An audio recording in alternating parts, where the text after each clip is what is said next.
21 जून को देश भर में सूर्य ग्रहण है। इस ग्रहण को लेकर तमाम तरह की आशंकाएं मन में है। क्या करे क्या ना करे, ग्रहण को देखे या ना देखे, क्या खाएं क्या पिए, तो खास तौर पर गर्भवती महिलाएं अपना ख्याल किस तरह से रखें, इन तमाम सवालों को लेकर हम बातचीत करेंगे। आशा आयुर्वेदा से डॉक्टर चंचल शर्मा हमारे साथ है, उनसे जानेंगे कि अपना ख्याल कैसे रखें और अगर ग्रहण देखना भी है तो उसे कैसे देखें। आशा जी, स्वागत है आपका पंजाब केसरी ग्रुप में। नमस्कार सर। आशा जी, सबसे पहले जानना चाहेंगे ग्रहण आखिर है क्या। इतने सारे सवाल लोगों के मन में ग्रहण को लेकर उठ रहे हैं, क्या होने वाला है 21 तारीख को? सर 21 तारीख को बेसिकली सूर्य जो है वो, हम ऐसा आम भाषा में बोले तो सूर्य जो है वो छिप जाता है। तो जब ऐसा होता है तो जो हमारी रेडिएशंस हैं, यानी वेवलेंथ और इंटेंसिटी जो है लाइट रेडिएशंस की अर्थ सरफेस पे जो आती है वो चेंज होती है। तो जब ऐसा चेंजेस आते हैं तो जो हमारी अर्थ को माइक्रोब्स या बैक्टीरिया से बचाती है वो है mainly blue and ultraviolet radiations. तो जब वेवलेंथ और वाइब्रेशंस चेंज होती हैं तो ये जो ब्लू और अल्ट्रावायलेट रेडिएशंस हैं इनकी प्रॉपर्टी में भी चेंजेस आते हैं। तो इस वजह से जो इनकी एंटीबैक्टीरियल प्रॉपर्टीज हैं वो काफी हद तक डैमेज होती हैं। इसलिए हम लोग ऐसा बोलते हैं कि ग्रहण के समय पे जो भी माइक्रोब्स हैं उनकी इंटेंसिटी बढ़ती है और उनकी अनकंट्रोलेबल ग्रोथ हो जाती है। चंचल जी, क्या कुछ प्रिकॉशंस लेनी चाहिए, क्योंकि तमाम तरह के सवाल उठते हैं। पूजा पाठ से दूर रहना चाहिए और जो प्रेग्नेंट महिलाएं हैं वो अपना ख्याल रखें, खान पान का पूरा ध्यान रखा जाए। क्या क्या कुछ करना चाहिए ग्रहण के दिन? आप बताइए लोगों को आम भाषा में, सरल भाषा में। जो मैंने अभी आपको बताया कि जो मेन इशू है वो ये है कि जो माइक्रोब्स हैं, माइक्रोबियल ऑर्गेनिजम्स हैं, उनकी ग्रोथ जो है वो मल्टीप्लाई हो जाती है as compare to normal days, because ultraviolet rays और ब्लू रेडिएशंस उसको प्रिवेंट नहीं कर पाती हैं। तो इसलिए आयुर्वेद में ऐसा बोला गया है कि आपको ग्रहण से एटलीस्ट 2 घंटे पहले खाना खा लेना चाहिए और खाना जो है वो बहुत ही लाइट मील होना चाहिए, मतलब हल्का और सुपाच्य खाना हमें खाना चाहिए। ज्यादा हैवी खाना अगर हम खाएंगे तो वो ठीक से डाइजेस्ट नहीं होगा।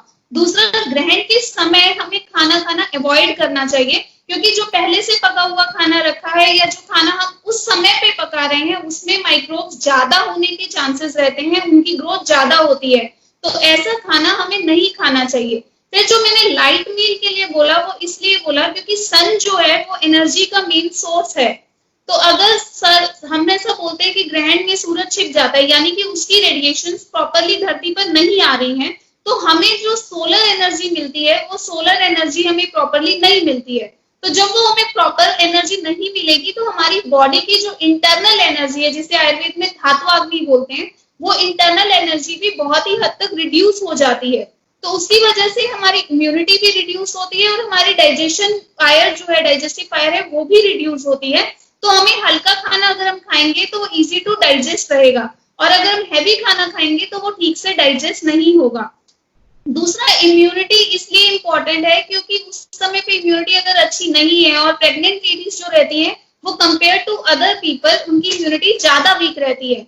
तो उस टाइम पर अगर कुछ भी हम ऐसी एक्टिविटीज करते हैं, बाहर निकलते हैं या वहां पर बाहर ऑलवेज हमेशा कुछ ना कुछ टॉक्सिन्स, कुछ दोषास, कुछ माइक्रोब बैक्टीरियाज रहते हैं, तो they are comparatively more prone as compare to normal person कि वो उनकी तरफ अट्रैक्ट हो और वो जल्दी बीमार हो। तो इसलिए प्रेग्नेंट लेडीज को ज्यादा बोला गया है कि आप जो है वो घर पर ही रहें, आप नुकीली। फिर हम ऐसा सुनते हैं कि आपको बहुत शार्प औजारों से दूर रहना चाहिए, इसका बैड इफेक्ट होता है बेबी पे, ग्रहण पे। तो ऐसी चीजों से दूर होने के लिए भी इसीलिए बोला गया है कि जब आपकी एनर्जी स्टेबल नहीं है तो डेफिनेटली आपका जो मेंटल एनर्जी है वो भी स्टेबल नहीं होगा और आपके चोट खाने के जो ऑप्शंस है वो ज्यादा रहेंगे। लाइक आपको नुकीली चीज का अगर आप यूज कर रहे हैं तो आपको कट सकता है, आपको लग सकता है। तो इन सब चीजों को जब हम ग्रहण के उस पर्सपेक्टिव में लोगों को समझाने की कोशिश करते थे, हमारे पुराने टाइम के लोग, तो वो इस तरीके से कोरिलेट करते थे कि ताकि लोग उसको ज्यादा अच्छे से डर के सामने समझ जाएं। तो जो इसका साइंटिफिक पर्सपेक्टिव है वो यही है कि मेंटल एंड फिजिकल दोनों ही स्ट्रेंथ रिड्यूस रहती हैं, बिकॉज सोलर एनर्जी हमें नहीं मिल रही है। तो इस वजह से हमें बिल्कुल ड्राइव नहीं करना चाहिए। इसीलिए हम लोग बोलते हैं कि आपको घर पे रहना चाहिए। प्रेग्नेंट लेडीज को बोलते हैं घर पे रहना चाहिए। नॉर्मल लोगों को भी बोलते हैं कि ज्यादा ड्राइविंग नहीं करनी है, कुछ ऐसा काम नहीं करना जिसमें फोकस की जरूरत है, क्योंकि आपका मेंटल स्टेबिलिटी नॉर्मल डेज के कंपैरेटिवली उस टाइम पीरियड में रिड्यूस रहता है। क्या प्रेग्नेंट वीमेन को देखना चाहिए ग्रहण को? आई वुड सजेस्ट किसी को भी नहीं देखना चाहिए. It's not about pregnant lady, but किसी को भी नहीं देखना चाहिए अनलेस वो उस पे काम कर रहे हैं या उसके लिए वो साइंटिफिक उसमें कुछ रिसर्च कर रहे हैं, वो ज्यादा इंपॉर्टेंट है. अदरवाइज आपको घर पर ही बैठना चाहिए, क्योंकि जब आप उसको देख रहे हो तो वो जितनी रेडिएशन हमारी ओजोन लेयर को क्रॉस करके जो अनवांटेड रेडिएशन है, जो हार्मफुल रेडिएशन है, वो हमारी बॉडी पे आएंगी और फिर उससे हमें स्किन डिसऑर्डर्स होने के चांसेस ज्यादा रह सकते हैं. चंचल जी, ये भी कहा जाता है कि जो प्रेग्नेंट वीमेन है उन्हें सब्जी काटना, कपड़े सीना, इनसे बचना चाहिए. क्या कुछ भ्रांतियां हैं या टेक्निकली साइंटिफिकली ऐसी कुछ चीजें भी हैं कि इनको वाकई इनसे दूर रहना चाहिए? ये भी कहा जाता है कि सजना संवरना नहीं चाहिए, सोना नहीं चाहिए ग्रहण के दौरान, खाना नहीं पकाना चाहिए. ये सब चीजें कितनी आपको लगता है वैलिड है? खाना पकाना मना है, वो प्रेग्नेंट लेडीज के लिए भी हो या बाकी लोगों के लिए भी, क्योंकि जो खाना आप पकाएंगे वही आप खाएंगे और उस खाने के अंदर माइक्रोब्स या बैक्टीरिया उस टाइम पर बने हुए खाने में ज्यादा रहती हैं. इसीलिए जो खाना हम फ्रेशली कुक नहीं बनाते हैं या जो घर में रखा होता है उसके अंदर भी कुछ तुलसी के पत्ते पानी के अंदर ऐसा डालते हैं जिनमें एंटीवायरल एंटीबैक्टीरियल प्रॉपर्टीज रहती हैं. तो खाना बनाना is not allowed. Other than that जो सुई का काम करना है या फिर जो सिलाई वगैरह करना है, वो सब चीजें इसलिए नहीं करनी चाहिए क्योंकि उस टाइम पर प्रेग्नेंट लेडी को चोट लगने की ज्यादा दिक्कत हो सकती है because of reduce mental energy levels. That is the only thing. सोना नहीं चाहिए ऐसा नहीं है. मेडिटेशन करने के लिए बोला गया है. मेडिटेशन करने से आपकी मेंटल स्ट्रेंथ इंक्रीज होती है. तो वो बच्चे को उस टाइम पर, क्योंकि जो भी मदर की वाइब्रेशंस रहेंगी वही बेबी में न्यूरो ट्रांसमिशन के थ्रू ट्रांसमिट होती हैं. तो इस वजह से अगर उस टाइम पे मदर मेडिटेट करती हैं या फिर जो हम आम भाषा में बोलते हैं कि पूजा करिए, जब जाप करिए, तो वो आपको मेंटल स्ट्रेंथ ज्यादा देता है. तो बच्चे की डेवलपमेंट किसी भी मोमेंट पे हैम्पर नहीं होती है. तो इस वजह से वो बोला गया है. सोना नहीं है ऐसा नहीं लिखा है, आयुर्वेद में तो एटलीस्ट ऐसा नहीं लिखा है.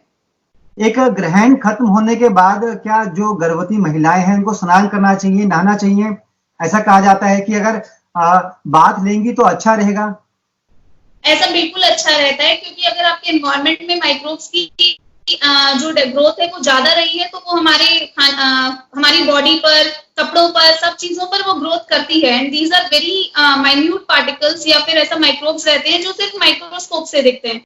तो हमें अगर उस टाइम पे स्नान करते हैं तो इट्स लाइक कि हम वापस से प्रॉपर तरीके से सैनिटाइज हो गए हैं. हमारे जो भी बैक्टीरिया वायरसेस जिसकी ग्रोथ एनवायरनमेंट में ज्यादा हुई थी वो सब चीजें हम रिड्यूस कर लेते हैं. और नॉर्मली हमने देखा है कि घरों में ग्रहण के बाद गंगा जल का छिड़काव करते हैं, वो भी इसीलिए कि वो सब प्योरीफाई हो जाए. तो वो प्योरिटी से रिलेटेड चीजें हैं. इट्स नॉट कि वो सिर्फ प्रेग्नेंट को करना चाहिए. आई वुड सजेस्ट वो सबको करना चाहिए.